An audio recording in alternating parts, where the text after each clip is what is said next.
राधे राधे बच्चों। Today we have to learn mother's day. Mother's day means माँ का दिन।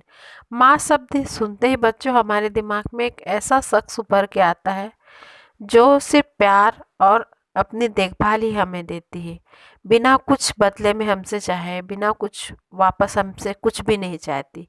अगर हम उनसे कुछ दे सकते हैं तो सिर्फ अपना प्यार और रिस्पेक्ट। ये स्टोरी कुछ ऐसी ही एक माँ की है।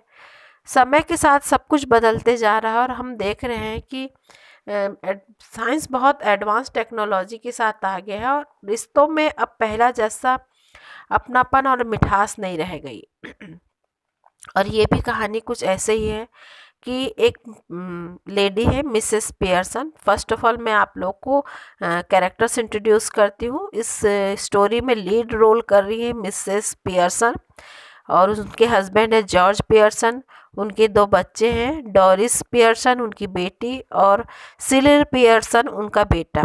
उनकी एक पड़ोसन है मिसेस फिट्जरलैंड, जो कि बहुत ही अच्छी लेडी है, थोड़ी स्ट्रॉन्ग पर्सनालिटी है और इस स्टोरी में उनका भी काफ़ी स्ट्रॉन्ग रोल है। तो ये एक ड्रामा है बहुत ही खूबसूरत जो एक फैमिली से रिलेटेड है और आज के जनरेशन में हम लगभग 95% मदर्स जो है इसे हर दिन फेस कर रहे हैं। मिसेस पियर्सन एक बहुत ही सिंपल लेडी है और दिन भर अपने घर की व्यवस्था में लगी रहती हैं और उनके दोनों बच्चे और हस्बैंड जो है उन्हें हमेशा एक मैड की तरह ट्रीट करते हैं कि घर में आओ, उनके ऊपर ऑर्डर चलाओ, ये चाहिए वो चाहिए, और उसके बाद उनसे काम निकल गया, फिर वो अपनी दुनिया में मस्त हो जाते हैं और वो फिर नेक्स्ट डे की तैयारी में वो उलझे रहती है। वो उनका अपना कोई वजूद, कोई अस्तित्व तो नहीं रह जाता। एक दिन मिसेस फिट्जरलैंड आती हैं जो कि टैरो कार्ड रीडर है। टैरो कार्ड रीडर मीन्स जो कि हमें हमारी भविष्य के बारे में बताते हैं। तो वो मिसेस पियर्सन को कहती हैं कुछ कार्ड यहाँ वहाँ बिखरे हुए हैं। ये ड्रामा इसलिए फर्स्ट सीन ऐसे ही है, इसमें ही है कि कुछ कार्ड इधर उधर बिखरे हुए हैं और मिसेस फिट्जरलैंड जो है उसे मिसेस पियर्सन को उसकी भविष्य बता रही है और कह रही है कि तुम्हारा भविष्य अच्छा भी हो सकता है और बुरा भी हो सकता है। ये डिपेंड करता है तुम्हारे ऊपर कि तुम इसके लिए कैसा एक्शन लोगी। तो मिसेस पियर्सन कुछ समझ नहीं पाती हैं। वो पूछती है कि आपने सब कहाँ से सीखा? तो कहती मैं ये सब अपने पिताजी से सीखी थी और लगभग 12 साल उनके साथ रह के मैंने ये सब सीखा है। और मिसेस फिट्जरलैंड जो है वो समझाती है कि तुम अपने फैमिली को लेके, अपने बच्चों को लेके बहुत ज़्यादा कर्तव्यनिष्ठ हो और यही कारण है कि तुम्हारे बच्चे, तुम्हारा पति तुम्हें यूज़ कर रहा है और वो तुम्हारी रिस्पेक्ट नहीं करते। और वो लोग सब रास्ते से भटक गए हैं, सब गलत रास्ते पे चले गए। अगर तुम चाहते हो कि तुम्हारा परिवार सही रास्ते पे आ जाए, तुम्हारे बच्चे सही दिशा पे चले, उनका डिसीजन सही हो, तो तुमको इसके लिए स्ट्रिक्ट एक्शन लेना पड़ेगा। पर वो इतनी सीधी और सरल स्वभाव की है कि उसे सब समझ में नहीं आ रहा है। तब मिसेस फिट्जरलैंड जो है वो एक मैजिक करती है, एक मंत्र का उच्चारण करती है और बोलती तुम मेरा हाथ पकड़ो, और मिसेस पियर्सन उनका हाथ पकड़ती है। तो इस तरह से उस मंत्र के उच्चारण से दोनों का बॉडी तो सेम रहता है लेकिन दोनों का कैरेक्टर जो है पूरा डिफरेंट हो जाता। अब जो है मिसेस पियर्सन जो है उनके अंदर मिसेस फिट्जरलैंड आ जाती है और मिसेस फिट्जरलैंड के अंदर मिसेस पियर्सन आ जाती। तब मिसेस फिट्जरलैंड जो कि अब मिसेस पियर्सन बन चुकी है कहती हैं कि तुम जाओ मेरे घर में और आराम से रिलैक्स करो, अब मैं तुम्हारे घर में सब कुछ ठीक करती हूँ।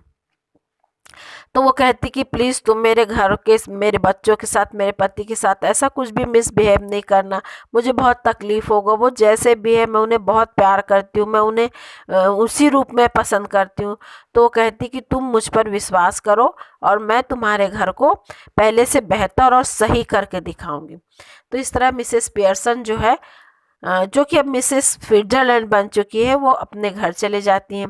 अब मिसेस पियर्सन जो कि रियल में मिसेस फिट्जरलैंड है, वो घर पे बैठे रहती हैं और ड्रिंक करते रहती हैं। इतने में उनकी बेटी मिस डोरिस पियर्सन आती है और अपनी मम्मी को देख के कहती है अरे मम्मी आप क्या कर रहे हो, चलो जल्दी से मेरे लिए चाय बनाओ, और आपने मेरी वो पीली टॉप प्रेस की कि नहीं, आज मुझे पार्टी पे जाना है, मैं चार्ल्स के साथ आज पार्टी पे जाना चाहती हूँ। तो मिसेस पियर्सन जो कि ड्रिंक कर रही होती है बोलती है कि मैंने चाय बना लिया है और पी लिया है, अगर तुम्हें चाय पीने की ज़रूरत है तो जाओ तुम खुद से चाय बनाओ और पियो। वो बहुत शॉक्ड रह जाती है कि अरे आज मम्मी को क्या हुआ, मम्मी ऐसा क्यों रिप्लाई करें। तो कहती मम्मी आपका दिमाग ख़राब है, मैं दिन भर 8 घंटे से काम करके आया हूँ, मैं अपने लिए चाय बनाऊंगी और आपने मेरा टॉप क्यों नहीं प्रेस किया, मुझे चार्ल्स के साथ बाहर जाना है। चार्ल्स जो डोरिस का बॉयफ्रेंड है और कैरेक्टरलेस है, वो कुछ अच्छा लड़का नहीं है।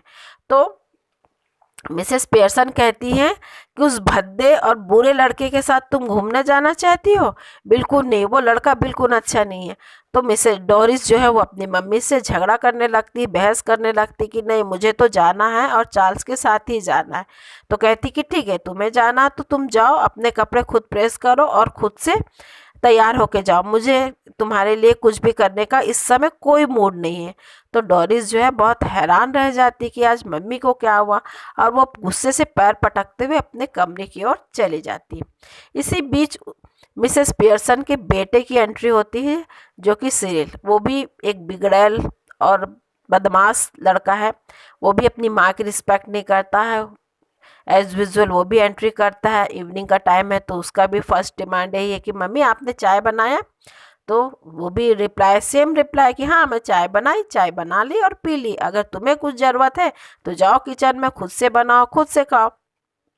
तो हैरान रहता है, उसका भी सेम जवाब कि मम्मी मैं 8 घंटा काम करके आया हूँ अभी और मैं अपने लिए चाय बनाऊँगा। तो मिसेस पियर्सन कहती है तुम 8 घंटा काम करते हो, मैं 24 आवर्स काम करती हूँ और मुझे कोई छुट्टी नहीं मिलती। आज के बाद मैं भी हफ्ते में 2 दिन छुट्टी लूँगी और वीकेंड में घूमने जाऊँगी, मेरा मूड होगा तो खाना पकाऊंगी, अदरवाइज मैं बाहर से ऑर्डर करूंगी, तुम लोग अपना मैनेज खुद करना। तो सिरिल बहुत हैरान रहता है कि आज मम्मी को क्या हुआ। फिर वो देखता है कि मम्मी ड्रिंक कर रही है, सिगरेट पी रही है, तो वो और भी शॉक्ड हो जाता है कि मम्मी आप ये क्या कर रहे हैं, आपको तो बियर पीना बिल्कुल अच्छा नहीं लगता और आप तो सिगरेट भी पी रहे हैं। तो बोलती है कि हाँ आज से मैं अपना लाइफ अपने तरीके से जीऊँगी, जब तुम लोग ये सब कर सकते हो तो मैं क्यों नहीं कर सकती, मैं भी ऐसा कर सकती हूँ। तो वो बहुत हैरान रहता है। इसी बीच डोरिस जो है वो मेकअप करके येलो टॉप पहन के आती है। तो फिर उसे देखकर मिसेस पियर्सन कहती छी, इस भद्दे स्वरूप में तुम उस भद्दे से लड़के के साथ जाओगे। तब फिर डोरिस फिर हैरान हो जाती है और वो रोने लगती है कि आज मम्मी को क्या हो गया है। वो सिरिल को बोलती है तो सिरिल कहता है कि अरे मम्मी मेरे साथ भी इस तरह से मिसबिहेव कर चुकी है, पता नहीं आज मम्मी को क्या हुआ। दोनों बहुत परेशान भी रहते हैं। फिर उसी बीच उनके पापा जॉर्ज पियर्सन का आने का टाइम होता रहता है। तो वो खुश होते हैं कि चलो अब पापा आएंगे और पापा जब एक बार डांट लगाएंगे तो शायद मम्मी का दिमाग सही रास्ते पे आ जाएगा। इसी बीच मिस्टर जॉर्ज पियर्सन की एंट्री होती है और घर के अंदर का गर्मा गर्म माहौल से वो इसी बीच मिस्टर जॉर्ज पियर्सन की एंट्री होती है और घर के गर्मा गर्म माहौल से बिल्कुल अनभिज्ञ रहते हैं और घर में एंट्री करते हुए वो सबको कहते हैं हेलो एवरीबॉडी, क्या चल रहा है यहाँ पे, क्या हो रहा है। उन्हें कुछ पता नहीं होता है। तब वो शॉक्ड देख वो भी हैरान रहते हैं कि मिसेस पियर्सन बैठ के बियर पी रही हैं और सिगरेट। तो कहते अरे आज तुम्हें क्या हो गया, तुम्हें तो बियर पीना बिल्कुल पसंद नहीं है। तो कहती कि हाँ पसंद नहीं था लेकिन आज से मुझे ये पसंद है। फिर वो बात को इतनी गहराई से समझते नहीं हैं और कहते हैं कि मैंने तुम्हें बताया था ना सुबह कि आज शाम को मुझे क्लब जाना है तो तुम मुझे मेरे लिए चाय नहीं बनाना। तो कहती है अरे मोटे, मुझे पता है कि तुम्हारे लिए चाय नहीं बनाना और मैंने नहीं बनाया। वो रिप्लाई सुन के शॉक्ड रह जाती कि ये कौन सा लैंग्वेज यूज़ कर रही है। तो कहती कि अरे तुमने मेरे लिए चाय नहीं बनाया। तो कहती हाँ तुम्हें चाय की ज़रूरत नहीं, मैंने नहीं बनाया। तो वो बहुत गुस्सा करने लगते कि तुमने मेरे लिए चाय भी नहीं बनाया, अगर सपोज मुझे चाय की ज़रूरत होती तो कहती है कि यही ऑर्डर जो है जाके क्लब में दिखाना और जब क्लब में इसी तरह की रिप्लाई करोगे और क्लब वाले जब तुम्हें पकड़ के पीटेंगे ना तब तुम्हें समझ में आएगा। तब वो हैरान रहता है कि आज मिस पियर्सन को क्या हो रहा है। तो वो कहता है कि तुम कैसे बात कर रही हो। तो बोलती है कि तुम्हारा इस मोटा और भद्दा सा चेहरा लेके तुम जब क्लब जाते हो ना और क्लब के सारे मेंबर तुम्हारे मजाक उड़ाते हैं ना, तब तुम्हें कुछ पता नहीं चलता, तुम्हें लगता है कि तुम बहुत स्मार्ट हो, हैंडसम हो, लेकिन रियल में तुम बहुत ही मोटे और भद्दे हो चुके हो। तो वो जॉर्ज बहुत हैरान रहता है कि आज क्या हो रहा है। तो बोलती है कि तुम सिरिल से पूछ लो। सिरिल भी से पूछता है कि हाँ सिरिल, ये बात सच है। तो सिरिल बेचारा कुछ जवाब नहीं दे पाता और सच बोल देता कि हाँ पापा, क्लब में सभी आपका मजाक उड़ाते हैं। तब फिर सिरिल कहता कि मम्मी, आपको पापा को ये सब नहीं बताना चाहिए, इससे पापा हर्ट हो जाएंगे।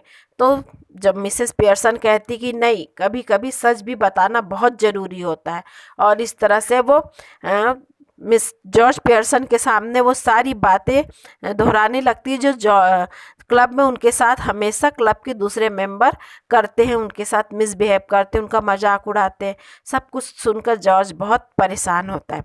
इसी बीच डोरबेल बजता है और मिसेस स्विट्ज़रलैंड की एंट्री होती है, जिसमें रियल में मिसेस पियर्सन रहती है। तो मिसेस स्विट्ज़रलैंड आती है और पूछती है कि क्या हो रहा है, अब सब कुछ ठीक है ना। और घर के जो दूसरे सदस्य हैं, दूसरे मेंबर है, वो काफ़ी परेशान रहते हैं और सब अपने अपने रूम में चले जाते हैं कि आज क्या हुआ घर में, ये मम्मी ऐसा क्यों बिहेव कर रही है। जॉर्ज भी सोचते हैं कि उनकी वाइफ आज ऐसा क्यों बिहेव कर रही है। इसी बीच मिस्टर स्विट्ज़रलैंड पूछती हैं कि सब कुछ ठीक है ना। तो बोलती कि नहीं, अभी कुछ ठीक नहीं हुआ है, तुम अभी फिर से वापस घर जाओ और मुझे और थोड़े से हालात को संभालने दो, इन्हें और थोड़ा सबक सिखाने दो। तब मिसेस स्विट्ज़रलैंड, जो कि रियल में मिसेस पियर्सन है, कहती कि नहीं, बस इतना बहुत है मेरे घर वालों के लिए, अब इसके आगे मैं सब कुछ हैंडल कर लूँगी, प्लीज़ मुझे अपने घर पे आने दो और तुम अपने घर पे जाओ प्लीज़। वो बहुत रिक्वेस्ट करने लगती है। तो वो कहती कि अच्छा चलो बताओ कि तुम्हें क्या पसंद, सबसे ज़्यादा क्या पसंद है। तो कहती मुझे अपने फैमिली के साथ टाइम स्पेंड करना बहुत अच्छा लगता है और मुझे अपने फैमिली के साथ रम्मी खेलना बहुत अच्छा लगता है। तो कहती कि ठीक है, तुम्हारी ये विश भी मैं पूरी करती हूँ। और इसके बाद फिर से मिसेस स्विट्ज़रलैंड वो मंत्र का उच्चारण करती है और दोनों का कैरेक्टर फिर से सेम बॉडी पे चले जाता। अब जो है मिसेस पियर्सन ही रियल में मिसेस पियर्सन है और मिसेस स्विट्ज़रलैंड भी रियल में मिसेस स्विट्ज़रलैंड है। तो इस तरह से स्टोरी का एंड होता है और इस स्टोरी के थ्रू जो हमारे ऑथर है ये एक मैसेज देना चाहते हैं कि कभी कभी हमें स्ट्रिक्ट एक्शन लेना चाहिए जब अगर हमारा फैमिली, हमारे बच्चे अपने रास्ते से भटक गए हैं, तो उन्हें सही रास्ते पे, सही मार्गदर्शन पे लाने के लिए हमें स्ट्रिक्ट एक्शन लेना चाहिए। आई होप बच्चों आप लोगों को स्टोरी बहुत अच्छा लगा होगा और मैक्सिमम हम अपने घर में हर दिन इस तरह की कुछ ना कुछ बातें एक्सपीरियंस करते हैं। थैंक यू बच्चों।